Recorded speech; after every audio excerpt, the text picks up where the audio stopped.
Welcome to the Voice of Bold Business Radio, the show about ways to stay competitive in a changing market, break through business plateaus, and respond to the changing expectations of today's customers. Your host, Jess Dewell, is a rapid growth entrepreneur, consultant, and business advocate with a 20-year track record of business excellence. She candidly discusses how to achieve your growth strategy and realize your company's unfulfilled potential. Now, here's Jess. You are in the right place for conversations about current needs that we as business leaders are facing regarding technology, customer expectations, quickly changing markets, and anything else that might be popping up that was unexpected from when we last thought about it, typically, like 2 minutes ago. Things change so fast today. This program is about what it means to reach our short-term goals and increase our confidence in long-term positioning. This is program 178, Face Self-Doubt and Get to Results. Even when we aren't doing what we feel passionate about, when it moves us toward that passion, it might just be a means to an end. It also might mean we're facing a lesson that we must learn to reach our fullest potential. Today, we're talking with Michael Rosenblum, Chicago real estate legend with over $400 million in sales. He's translating his insight and expertise into deals that not only get done, are well done. His attention to adding value drives success and the happiness of not only himself, those also surrounding him. Welcome to the show, Michael. We're really glad to have you today. Jess, I am thrilled to be here. Yay! We've had this in the works for a little while. We have it's nice when I meet amazing people through the people that I already know that have been on the show. And so you being here, and for those of you who are listening, you do not get the benefit of seeing this amazing red table behind Michael and this amazing painting on the wall that looks like red leaves or red flower petals. And having that be, Red Direction is the name of my company. This is I'm like, red. I don't think it was just for me, but we're going to celebrate that. It's auspicious. Oh, that might be my word of the day, Michael. So coming from Central Time in the U.S., you are somewhere in the Midwest, correct? Remind me, where are you from? I'm currently in Chicago, Illinois. How cold is it? Not too cold, light sweater weather, but it's okay. But I love layers. I kick off my shoes when we're doing the show, and I either wear really big socks in the wintertime or slippers. And so it's one of my favorite things to do because, on these, when we record video, you can only see part of us. You can't see anything else. So I don't have to wear my fancy shoes unless I'm going out. I don't know how that adds to the gratefulness around you or some of the things that just those small little gifts in the day. But I have to tell you, I'll take every little gift I can. And shoeless is one of them. How about you? What's one of those tiny gifts? One of those tiny gifts for me is just always being able to be comfortable. Dressing any way you want to showcase yourself. I always talk about dress as an interesting component to the way we live our life. Style is in the person, not in the fashion. So, yeah. And this is the perfect segue in. We're talking about self-doubt today. Part of the thing that I realized about self-doubt over the years, not only in my self-reflection and work, also working with the companies and the teams that I work with, is that, that it's everywhere. And it sneaks up on us almost like our car breaking down, or somebody canceling the meeting after we've already been in traffic for an hour, or, you never know what those getting to 4:30 in the afternoon and remembering there's a grocery shopping list sitting on the seat that has to be done on the way home, right? All of those unexpected things can be a way for self-doubt to creep up. And knowing that that's the core of what we're talking about and how do we get results in the face of that? Let's start with what is self-doubt. Will you describe self-doubt for us? Sure. I think self-doubt is questioning yourself on a continuous basis of whether or not you're capable of doing something. And if you think about self-doubt, the only way you can overcome it is by building your confidence level. And that's something that takes time. But building your confidence level comes by picking yourself up every time you fall and saying, I'm going to do it this time. I'm going to accomplish what I set out to do. You have more to say. I didn't want to. Well, no. I was just going to say, it's a painful process. Self-discovery is a painful process, and it takes years to kind of foster the courage to be able to say, I can do this. But we learn every time we fall. And I think that's what's so important for people to understand. It's something that I've understood as I've built my successes, that when I have fallen, I have to pick myself up. I just have to. And the reason why is because I realize that if I don't pick myself up, nobody else will. I have to like me. You have to, and you have to like you. You know what? That's true. What somebody said, my business is from my toes to my nose, and everything outside of that is not my business. And I thought that was the cutest. I thought it was a cute phrase. And the more that I incorporate it in, and it's showing up for me right here too, is, hey, there's something else. Not only is that my business, that's my work, right? That's the thing that really matters. And that's what's going to be portrayed externally. So when you don't pick yourself up, how does it show up? Well, when you don't pick yourself up, it shows up by being miserable. It makes you feel unhappy.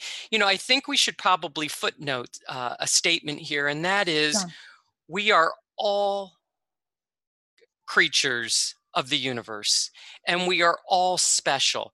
Every single one of us is an incredible human being. And the reason why we're incredible is because we're born with special gifts that are different than everyone else.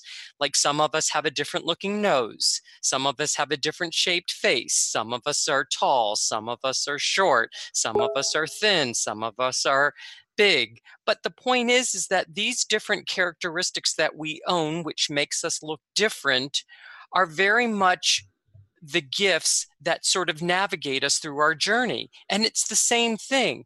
Everyone is born with some special thing.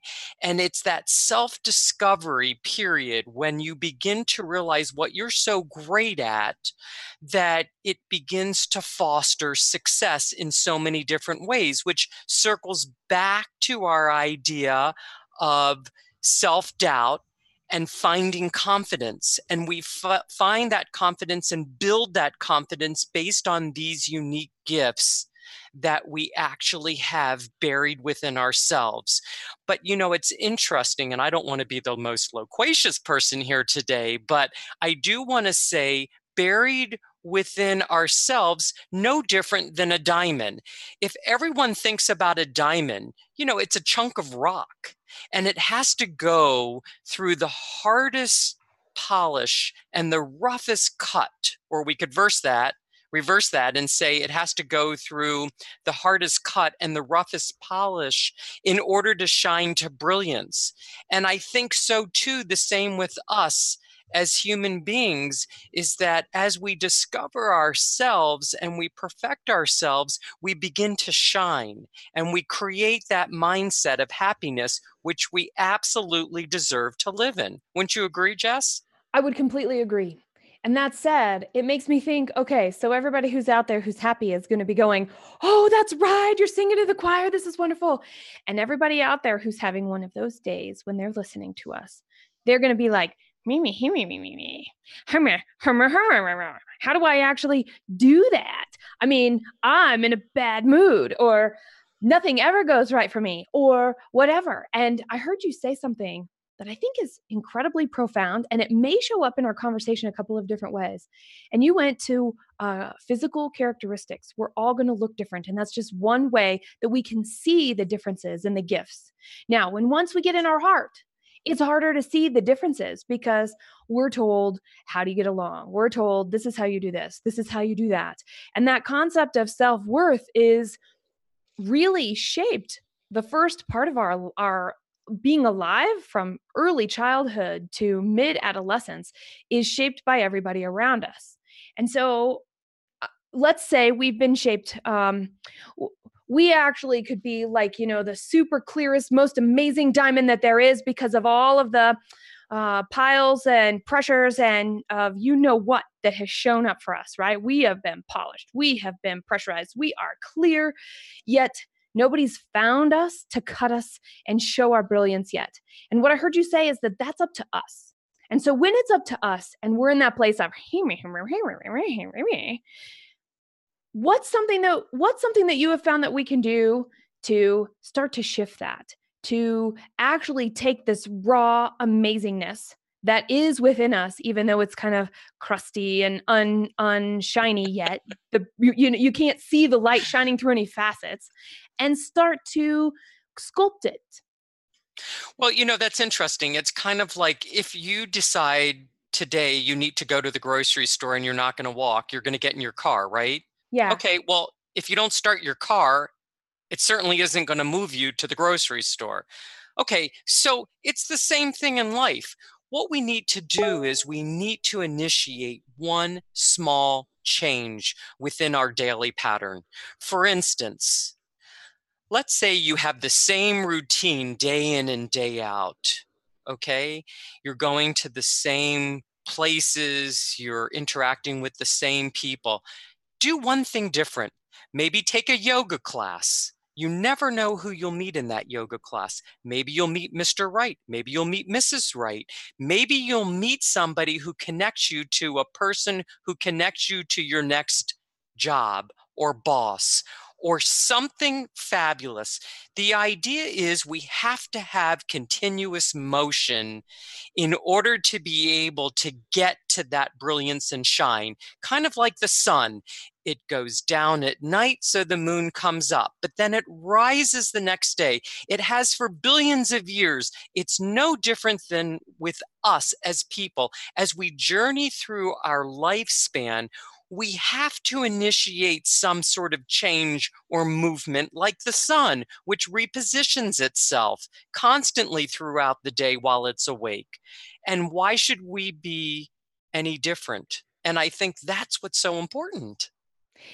It is. And I'm going to give an example. I'm going to give a couple of examples, and maybe you have something too that maybe are novel or that maybe are surprising. So right before we went live, Scott's going, "You've got 3 minutes." And I pick up a pen from my desk, and there is a living creature crawling on it that is now crawling on my hand. And my first reaction was, holy cow, am I in danger, right? Is this a spider? Turns out it wasn't, but I still jumped. And in the middle of my jump, now I'm worried about this little creature who is on the floor because I don't sit at my desk. I stand at my desk, and I don't want to squish him with my feet. Well, sure enough, we get through that, and I can't find him at the end of our short conversation. So I have a creature around here. He may fly by. He's a good bug. We want these bugs around our offices and around our homes and apparently in our pen holders. Because they eat the things that we don't want around. So we've got this. So I was like, oh, not only did I get startled and surprised, but then it was like, oh, look, this is what it is. I'm so excited for this time of year when these bugs are everywhere because, they're harmless and they're just there and they have their own beauty, bug or otherwise. So there's an example from my just last 15 minutes, if you will, getting us going of we can find beauty in anything. And being able to recognize that is that I think that spark of sunshine that goes, okay, I've got sunshine. And when we're filled with light, we see more. Right? Without question. Yeah. I agree with you 100%. Not only do I love you, Jess, I love the way you think. No, seriously, this is fabulous conversation. It really is, if you think about it. Because you want to know something? There's no such thing as perfection in an imperfect world. And the idea that the bug was there maybe germinated the ability for us to talk about things that we're talking about now that we wouldn't have talked about had that not happened. And, it's really interesting. Like, if you think about, like, sometimes people will say to me, well, that's so terrible. I mean, that's absolutely horrible. This person at work did this and it kept me from getting my raise, or this person was obnoxious to me, or you know what? we constantly have these challenges in life with not only ourselves, but with people or events that occur, which are pretty terrible. But I suppose the happy, positive aspect of the terrible is to relate it a bit to nature. And maybe it's a Taoist sort of view, but it's like, for instance, let's take the word manure. It smells, it's stinky, it's repugnant, it's gross, it's horrible, isn't it? Okay, you're shaking your head. You absolutely agree. But here's the beauty of manure. When we mix it with the soil, it actually grows our vegetables, which sustains life. So something that's so horrible actually becomes so important and essential in order for us to continue our pathway. You know, it's like the idea when people say, this is going on forever. I'm like going to go nuts if this just doesn't stop, or I'm in this dead end job. It's horrible. Okay, well, it's your responsibility to yourself to awaken, be reflective, and say, I'm going to initiate that behavior today to change something in my life. I might not get a new job, but you know what? Maybe I'll go with friends to dinner because somebody's going to bring a friend that I don't know, which will open the door. The door will constantly open when we go ahead and push ourselves to do something different than our daily pattern, which is what we were speaking about a few minutes ago. And I'm not trying to be repetitive, but I think it's important to enforce this concept, because if we relate it to the seasons of life, look at the dead of winter. It always brings the birth of spring, right? It does. And how does that well, okay, so tell us, what was a really hard time in your career? You're building your business, you have achieved 400 million in sales, and it probably wasn't all easy. Can you think of a time that you could share with us where you really had to put this into play for yourself and be like, you know what? I know where I'm going. I put that stake in the sand, and I'm just trudging along. It's like the swamp of sadness in the never ending story. You're trudging along and you don't know if you're going to be able to make it through, but you keep going. I mean, you're talking about this, you keep going. What was a time that you really overcame that for yourself in your whole process toward your success?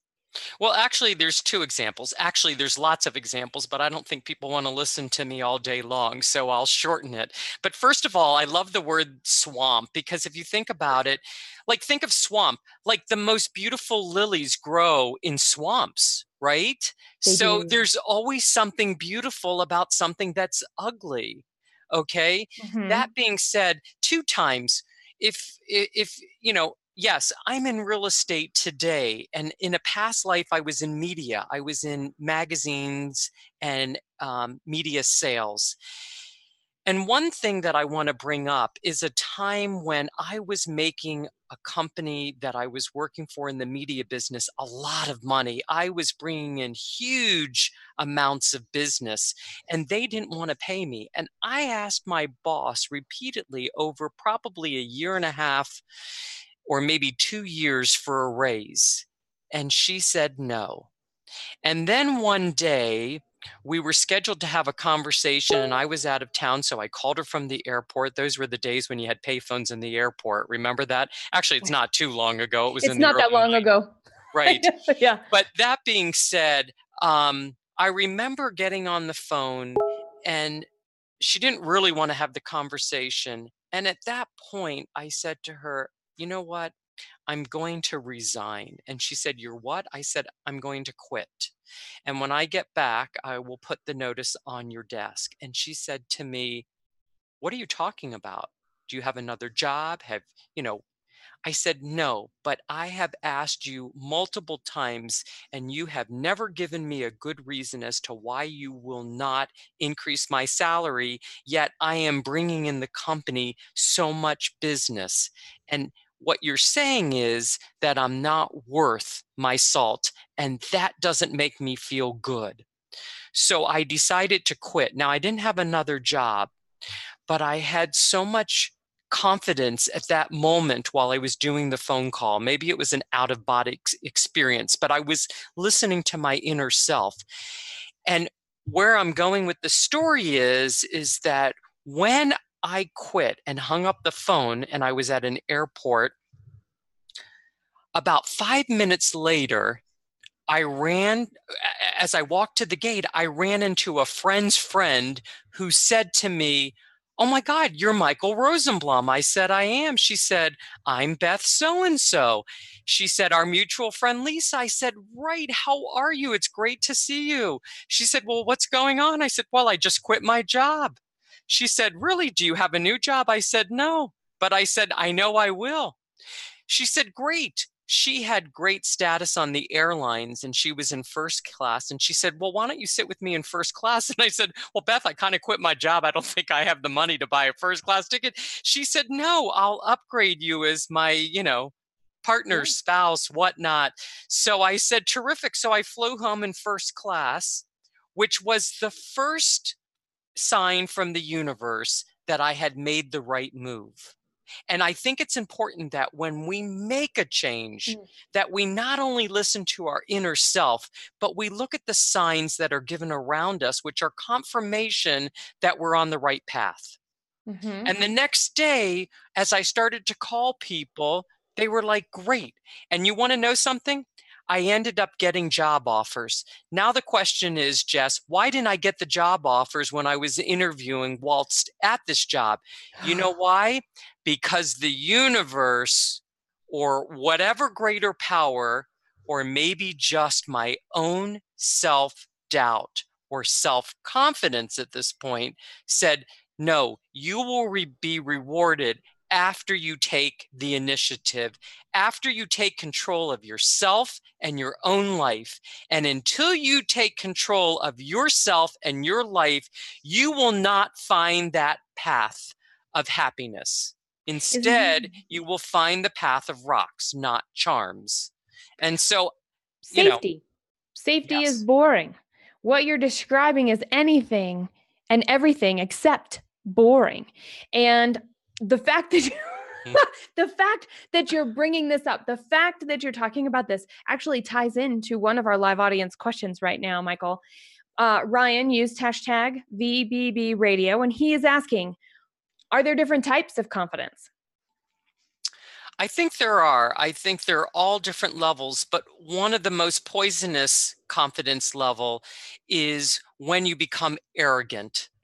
Ooh, nice. Or when you become so self-assured that you feel you can treat any situation or any person any way you want and nothing will happen. And that's not true. You and I were talking about that earlier about karma.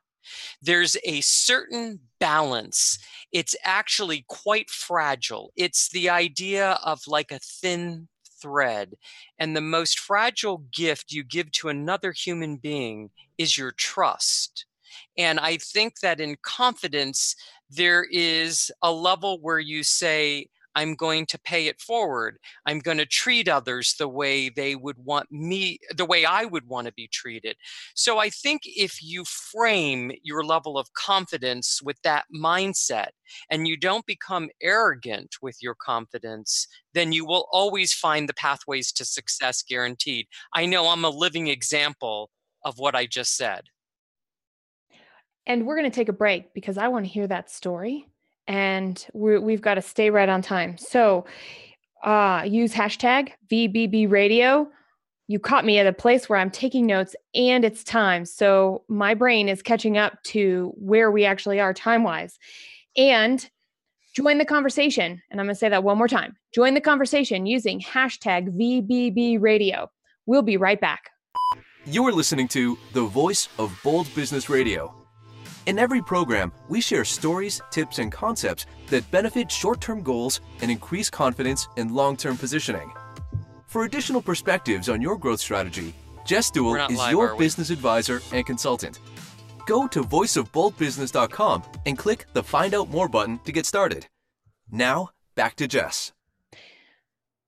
Brilliant. Thank you. Okay, so we're going to just jump right back in because we're talking with Michael Rosenblum. He is um, a very successful real estate agent with finding through his own stories, his own way of figuring out how do we see and get the feedback from the energy, the universe around us that we're on the right path or the wrong path. And he was using the word rocks before versus you got the rocky path or the easy path.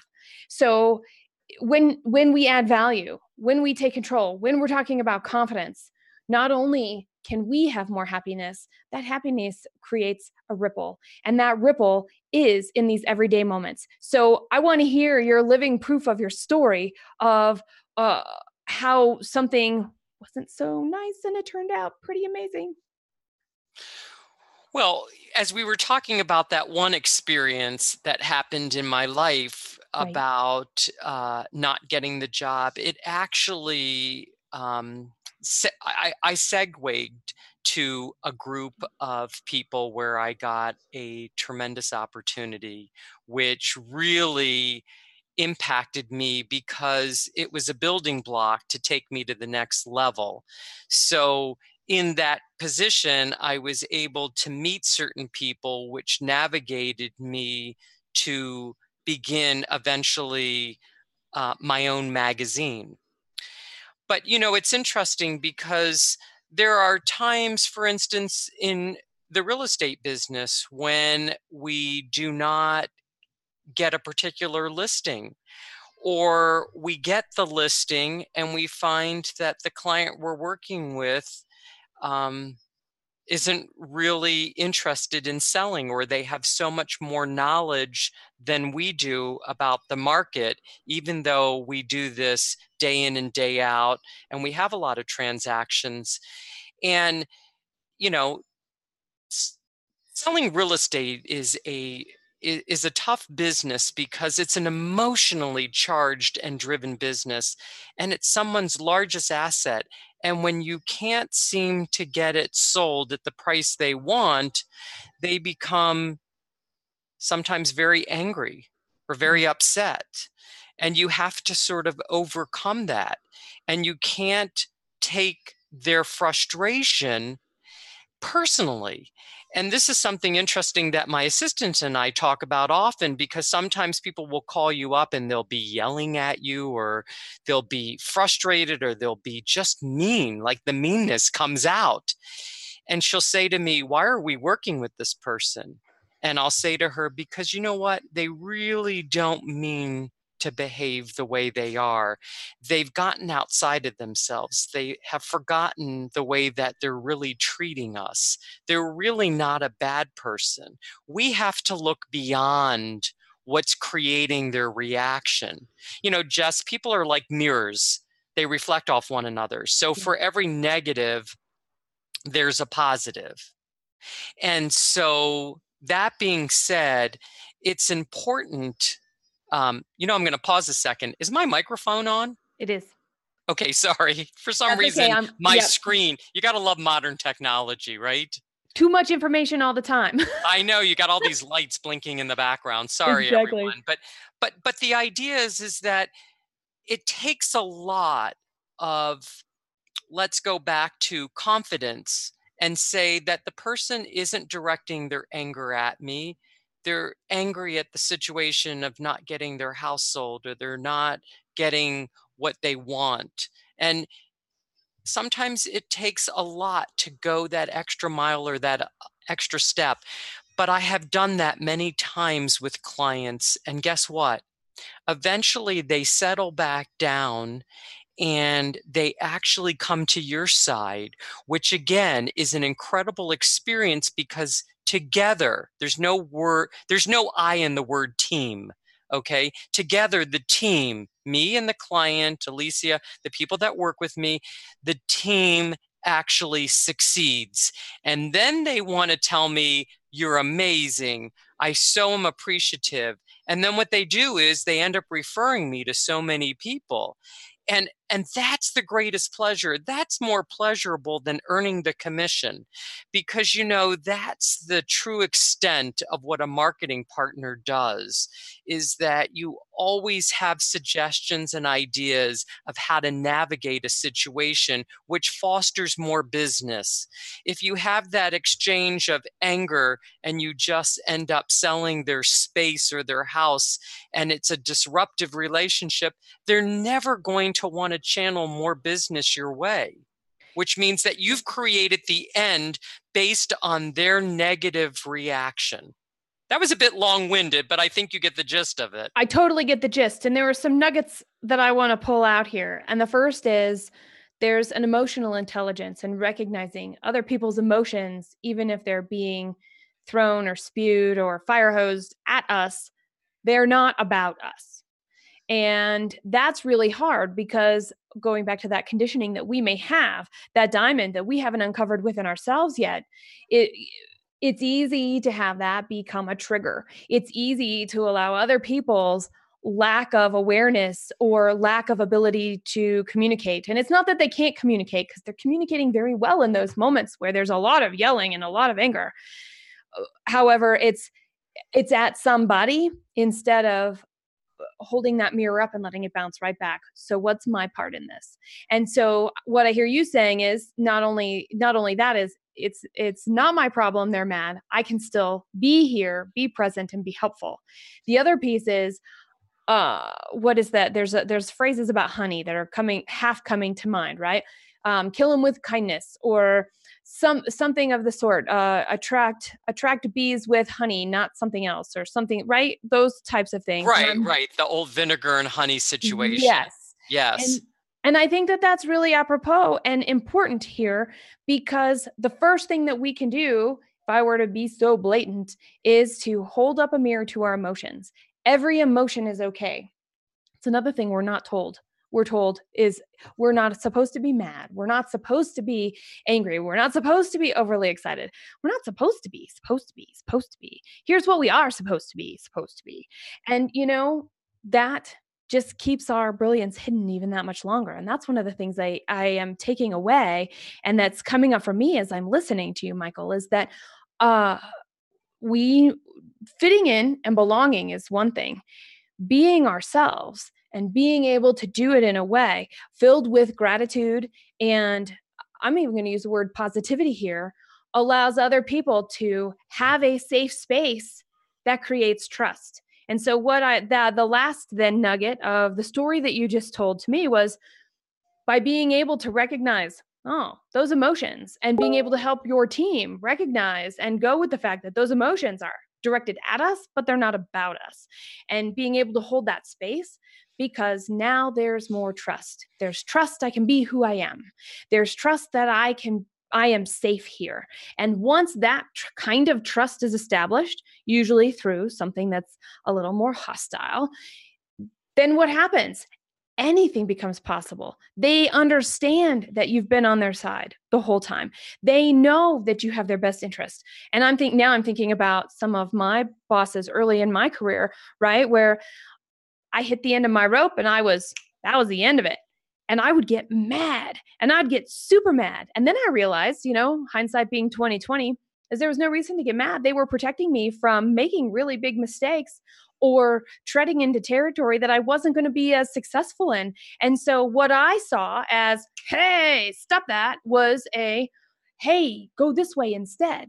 And it's all in the delivery. And I think, that's something that we get to work on ourselves. What's our delivery? What is the way that we can choose to respond when somebody else reacts at us? Absolutely agree with you. You think about bad times. Well, look, from bad rainstorms emerge the most gorgeous rainbows, right? Yes. So, Yes. I'm telling you, there's positivity everywhere, but it's also that concept of treat others the way that you would want them to treat you. And we forget this on a daily basis. If you think about where the world is today, there are a lot of people that are numb to what's going on in the world. And we won't begin to sort of dissect that thought. We're just going to say people are numb to feelings, they're numb to what's going on. And part of that reason is because there is so much going on within their environment. You know, it's interesting. Sometimes people get short-tempered very easily today than they did years ago. You know, my thought process is probably due to the whole internet. People want the gratification as fast as a web page can load on their computer. And when they don't get it, it makes them silly inside. But the idea is that it's important that all of us realize that we need to live together and that we are each other's instruction manual, that we actually help each other navigate through life by teaching different things that occur at different times. When we talk about bad bosses, my boss who didn't give me a raise was a positive influence to me. And the reason being is because she helped me realize my confidence level and where I was going to drive my career, that I wasn't going to stay put, that I just wasn't going to sit in this position and never get to a better level for myself, that if I took charge, I was going to move forward. So she was actually a positive influence while she might have been a bit of a villain. You know, it's interesting. I talk about this in my book. Yes, you do. And we talked about this in our previous conversation. So just remind us for the audience, it's going to be on the program notes page, but I want you to be able to say, hey, yes, not only is it in my book, here is my book. Yes. Well, the book is entitled Happily Ever Always, and it's the idea of helping everybody find their personal truth, which helps foster and create a mindset of happiness. And where my book is different than other spiritual or self-help books is the fact that at the end of each paragraph, or almost every chapter, excuse me, there are questions that prompt the reader to answer in order to become their actual book, a book about themselves. And so what I've done is I've narrated a story and I'm prompting the reader to answer questions at the end of different chapters so that they actually become their book, that they reflect, they awaken, and they give themselves permission. It's an easy read. This is a commercial interruption at 150 pages.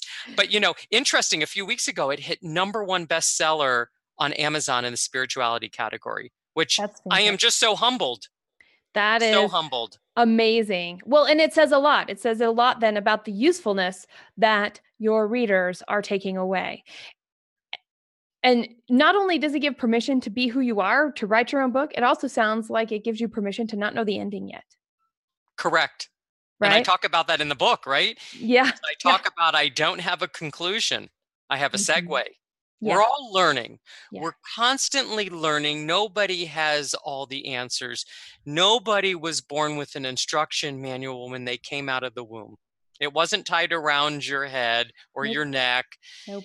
We kind of do what we do and we move through life in the hope that we end up succeeding in the way that we can. And, you know, another thing that we were talking about earlier is success. Success isn't always measured by how much somebody loves you or how much material wealth you acquire, because I can tell you in my career, I've had both come and go. Come and go. Yes. And I think it's really the security that we find within ourselves. So I think that when we build our confidence and we don't get arrogant, but we continue a pathway of taking care of ourselves and being true to ourselves, listening to ourselves, trusting ourselves, and giving ourselves permission to be our authentic self, that we then really can achieve beyond our imagination. And we realize in that pathway and that journey how important it is to make sure that we're kind, maybe pay for the person behind us at Starbucks. Maybe when we're going down a toll road, that we pay for the person behind us. These little things, walk down the street, and if the penny is at tails, turn it over to heads and say, let the next person who picks it up have something come true in their life. It's these little acts of kindness. It's going into a grocery store and saying to a cashier, hello, instead of just sitting there talking on your phone or going through the line. It's giving people self-respect. It's the same self-respect that you and I want every day. And if we want it, we have to give it. And we're often so short-sighted. And you know what? Even positive people make mistakes. Like, for instance, I was on the highway the other day driving, and I didn't want to let somebody in the lane because I was in a rush. And I thought, what the heck did I just do? Like, would that have killed me to let that person in? That's naughty. That's really terrible. And I thought, I would not like it if somebody did that to me. Shame on me. Up. Well, and here's the cool thing. What I love about awareness is that we aspire to recognize that split moment where I'm in a rush, yet I'm still going to let this person in and make the choice that makes us live to the highest place that we have achieved so far in our life. Because it's only through that we're able to get to that next level and uncover what comes next. So I'm thinking about that, but I'm also thinking about the fact that, there are some of us listening that are like, well, I don't even understand any of this. And so my challenge for you, and I think, Michael, I can at least speak on this particular behalf for you, is that when we stop and we stop and we listen and we look and we recognize that we are getting feedback all the time, not necessarily from those around us and always from those around us, but also the greater. Oh, I'm going to find the right person, or all of a sudden 3 nice things happen to me because I did this one thing. When we can recognize that there are patterns that are happening, that are communicating with us, provided we choose to see them and look at them, that is that first step to make a change. And like you, I have been on this path for a long time of, I'm pretty positive. Overall, I feel like I do the good thing, but sometimes I get in the middle of something and I'm like, uh-oh, where did this person come from? I thought I dealt with all of this before. And maybe I might be reacting to a client. I might be reacting to my own mess that I made. Who knows what, but I'm in the middle of a reaction. And in the middle, I'm like, oh, I am in the middle of this. And there's nothing to do when you're in the middle except for to get to the end and recognize, hey, I saw it when I was in the middle, instead of getting to the end and going, ooh, I should have done this. Absolutely. Or, oh, I could have done that. Right. And so it's all about patterns. It's also about stopping and experiencing just ourselves. We don't have to go get information. This is another fallacy, I think, Michael, is that we have to rely on all that external. It's there. And we're going to interpret it however we want. Until we interpret what's inside first, we're never going to know how to translate anything else. Absolutely. And you know what? Mean things do happen to all of us. All of us. And, the idea is not to dwell on that. It's to stay positive. And, look, everyone has hard times. Just because, as you said earlier, I've, become a very successful real estate broker and I've written a book and I've done this and I've done that, doesn't mean that every moment of every day I have utter happiness. What it means is that I've taken the time to accept that which isn't and realize that I can foster it to become that what I want it to be. And, I love that. That is something that takes a lot of time. You just made me think. Can I put in courage? Yes. I had a gigantic crisis confidence on Friday. Gigantic. I was in a pile on the floor in tears, not figuring out, like, I'm going to just give it all up. And then you know what happened? After I got over my pity party and I got up and I'm like, I'm still going to have my pity party. I just got to keep doing stuff now. All kinds of great things happened to me. I had I hit every green light. So the thing I was going to be late for, I was actually on time for. I had an unexpected, fabulous conversation with a stranger in the checkout line at the grocery store. I received a call from a past client that I haven't heard from in a few years, and I had reached out probably, 6 months ago, and they decided to call that day. So acknowledging the fact that we lose our confidence is a good thing. That in and of itself can clear out so that we can experience again and feed and hear what's inside and feed and hear what's outside.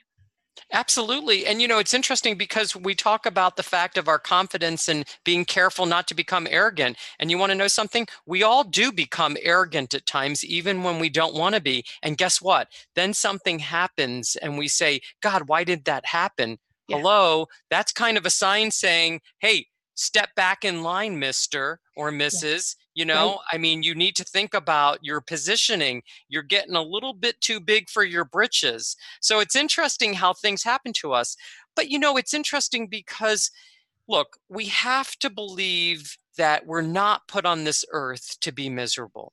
We're actually put on this earth to be happy, but it takes a lot of time. And when you said you were on the floor and you were in tears and whatnot, God, we've all pulled a Moody every now Right. and then, Exactly. right? And Yeah. those Moody's, sometimes keep us from achieving what we want.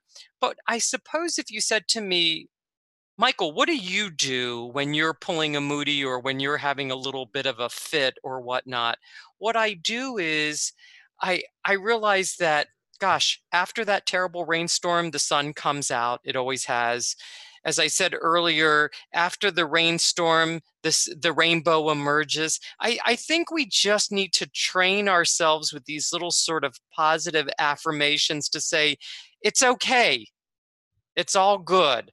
After we have a dirty diaper, we'll get cleaned up. It's okay. It's a natural process, and it happens to all of us. There's no such thing as perfection in an imperfect world. It's impossible. We get double-butted roses, but maybe that's the beauty. It's okay. Everything is okay. I think people have to realize that they can't pressure themselves. Everything is okay, which is how we get an extraordinary moment in our lives. You just answered Mac's question, which is there a technique that you would like to share that you use to control yourself and not respond to the angry outbursts from the other side? We answered that in a different way of when we ourselves are that angry person. Would it change if it was from somebody else? Would what change? Sorry, Would Jess. your response change? The ability to recognize that everything happens for a reason and after rain is sunshine. Yes, because you want to know something? You're not going to fight with a bully. You'll never win. So when somebody is antagonistic and they're antagonistic, it's sort of like Obama would say, we're going to go high when they go low. And it's the idea that, that's a great phrase. You have to stop the behavior. If somebody starts with you and you're negative back with them, you're just going to be that mirror that's reflecting. You have to initiate some behavior. You have to rise above it, even if it pains us and kills us. And trust me, sometimes I get to the point in business where I want to, with Right. all of the slurs but I realize it's not going to take me anywhere. I am actually going to stop myself and I'm going to try to understand why the person's behavior. And I might even look at them and say, what did I do to you today that you're coming at me like this? Which makes people freeze. It's almost like, a deer in headlights when you say something like that. But there's no Pointing it out. there's no sense in fighting. It's like when somebody, like a schoolyard bully. Why do you want to hit me? Just ask somebody dead center. Ask them, why do you want to behave that way? Okay, we're going to squeeze in one more before our last question. And this one's from Lynn using hashtag VBB radio. She's asking, what is the difference between confidence and self-esteem? Ah, interesting. Well, our confidence is what allows us to move and navigate through different pathways that are both good and bad. But our self-esteem is just feeling good about who we are all the time. And sometimes self-esteem can be dangerous because that's where I'm talking about the fact that you become arrogant. Self-esteem is going one higher level than confidence. And it's sometimes sort of playing in the devil's workshop because you can think too highly of yourself, that arrogance begins to shine and everything begins to crumble. And So arrogance, if I were to add, arrogance is when we are closed to other people and other situations, and we yes, only listen to ourselves. So to kind of put where's that boundary, that's the boundary. Once we become closed, once we start to close. absolutely. So I think that, in answering the question, maybe a little bit more specifically, the confidence is the tools that we get out to sort of build the frame. And the esteem is sort of that design that we do after we've built the frame. But again, it's important not to think that we're too good or too big. Sometimes pride can be a very ridiculous asset because it keeps us from really fostering achievement, because we think, well, this is how it should be because, I pride myself. Well, sometimes it doesn't work that way. It's kind of, life is like checkers. We sometimes need to go backwards in order to get forward, in Yep. order to be able to hit that checkmate. Ooh. And, that's kind of life. It is kind of life. And so what makes it bold to face self-doubt and go for getting results? It's taking risk. It's realizing that fear is nothing more than faith turned inside out. And courage is nothing more than moving forward in the face of fear. And trusting yourself and believing in yourself despite anybody else believing in you. It's you realizing again that you're a special human being with gifts that are different than your sister, your friend, your brother, your aunt. You're here for a reason, and you're here for happiness, not misery. You heard it here. You heard it from Michael Rosenblum. You're going to find all the program notes, including links to his book at voiceofboldbusiness.com/P178. That's voiceofboldbusiness.com/P for program 178. You may also search the site for Face Self-Doubt for results. It's your turn. Keep this conversation going. Rate the program on iTunes, iHeartRadio, YouTube. Wherever you're listening to this right now, stop and give us a thumbs up. Give us a rating, a true rating, and tell us, what's your story? How do you continue to move forward in the face of self-doubt and in doubt from others around us? Because it's through this conversation, Michael's experiences, the audience questions that are coming in, we're learning from each other's stories, pasts, so that we don't have to go through it on our own. And I think that makes a pretty important distinction of a lifelong learner is, yes, it's good to experience it ourselves. However, there's so much to experience. When we can experience it from the perspective of somebody else and learn from it, that will help us make the decisions we have to get the experience and the results that we are looking for. So put this into practical application for yourself and answer this question, preferably in some sort of a comment, keeping the conversation going, definitely to yourself. When was the time that you faced self-doubt, persevered, and gotten results? The Voice of Bold Business Radio gives you insights about how to achieve your company's growth strategy. When you aren't seeing the growth results you want, it's time to get an outside perspective. To discuss your specific situation around growth strategy, work with us. Visit voiceofboldbusiness.com and click Find Out More. Special thanks to the Scott Treatment for technical production. Thank you for joining us.